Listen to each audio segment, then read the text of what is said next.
Usisahau kushare, kusubscribe na kulike. Karibu zaidi na watu. Wakati tunatamatisha, nini maana ya kiapo cha ulinzi wa mtoto? Kitu ambacho tumekisikia hivi karibuni. Kiapo cha ulinzi wa mtoto. Ni kama viapo vingine ambavyo vinawekwa.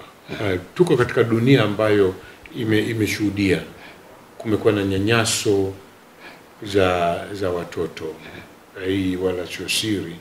Na kanisa limekuwa kwa kweli mstari wa mbele kukiri kwamba makosa hayo yamefanyika hata kwetu sisi.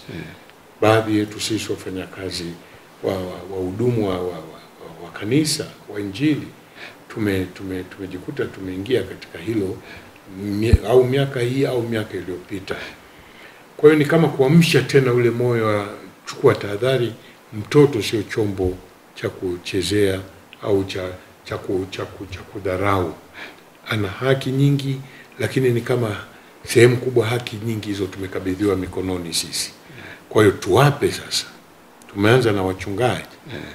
Tuwape kwamba tunazielewa hizo haki na tunaelewa kwamba tumekabidhiwa sisi tuzitunze, si za kwetu, ni za kwao. Wanavyoendelea kukua tutaendelea kuwafungulia. Wao ndio wana haki nazo. Haki ya furaha, haki ya ulinzi, haki ya heshima, ana utu wake, ni dhaifu, hayo yote. Kwa hiyo kiapo kina maana hiyo. Kwa kanisa na hasa kwa jimbo letu tumeanza kwanza na mapadri na askofu na mashemasi, lakini ni safari endelevu. Ni safari endelevu kwa sababu haya yaliyotokea huko nyuma katika historia au yanaendelea kutokea pengine kati yetu hayabagui.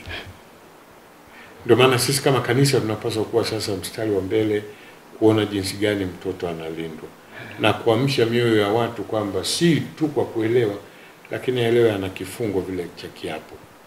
Ndio maana safari yetu ni kuja baadaye kuwashirikisha yeyote yule ambaye ni mtumishi kwa jina la jimbo ataweka hicho kiapo. Lengo sio kumtishia. Lengo ni kama kumpa tochi. Kwa sababu pamoja na kiapo tunao mwongozo. Mwongozo wa malezi ya watoto na watu ambao wako katika mazingira hatarishi. Kwa hiyo mwongozo upo, tunawapa vile vile huo mwongozo, wausome, waelewe tafsiri ya mtoto ni nini. Pengine watu tumekuwa tukijichanganya. Sio tu hizi swala la pengine nyanyaso hizo za kuwapiga na kuwakosea haki na pengine kuingiza hata kwenye mahusiano. Lakini kuna mambo ambayo jamii yetu pengine inaweza tukasema labda hayakuwa na tafsiri hiyo. Swala la ndoa kwa mfano. Tunaelewa miaka huko nyuma watu walikuwa wanaolewa miaka 12, wengi wameolewa miaka 15. Ndio maana unakuta mama zetu ni vijana kuliko sisi tunavyozeeka sasa hivi. Unaambiwa mama ana watoto 8 lakini unamuona bado kwa sababu alikuwa anaolewa wadogo. Tafsiri haikuwepo pengine sahihi ya mtoto ni nini. Sasa hivi inatolewa miongozo kumkumbusha mwanadamu utoto una kipimo chake. Sio umbile, si tamaa. Una kipimo chake. Miaka 18 akivuka pale anaingia kuwa mtu mzima. Lakini kuna hali ambazo bado zinaweza zikamfanya mtu zaidi ya miaka 18 afurahie hizo huduma wanazopewa watoto, wagonjwa, watu wenye shida afya ya akili na nini. Hao wote watu tegemezi ambao jamii pengine ilikuwa inaona kama ni mambo ya kawaida. Kwa hiyo hatuingii tu katika kusema basi ni kushambuliana, hapana. Ni kukumbusha jamii vile vile tafsiri sahihi, sio mpya tuseme. Sahihi, mtoto ni nani? Haki zake ni zipi? Na mengine kama hayo, bila kupuuza vile vile wajibu wa kulea watoto. Ndio maana naona mapadri wanaapa vile vile wanasema watahakikisha wanalea watoto. Ajitambue, apate elimu, akue katika mazingira ambayo yanampa uhuru wa yeye kuja baadaye kutoka akiwa mtu mzima anajitambua.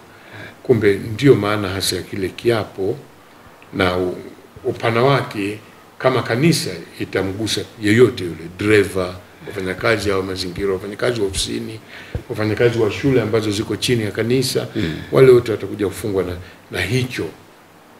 Kwanza kabisa ni kuamsha ule uelewa, alafu la pili vile vile kuelewa inaweza ikatugharimu kama tutakwenda kinyume.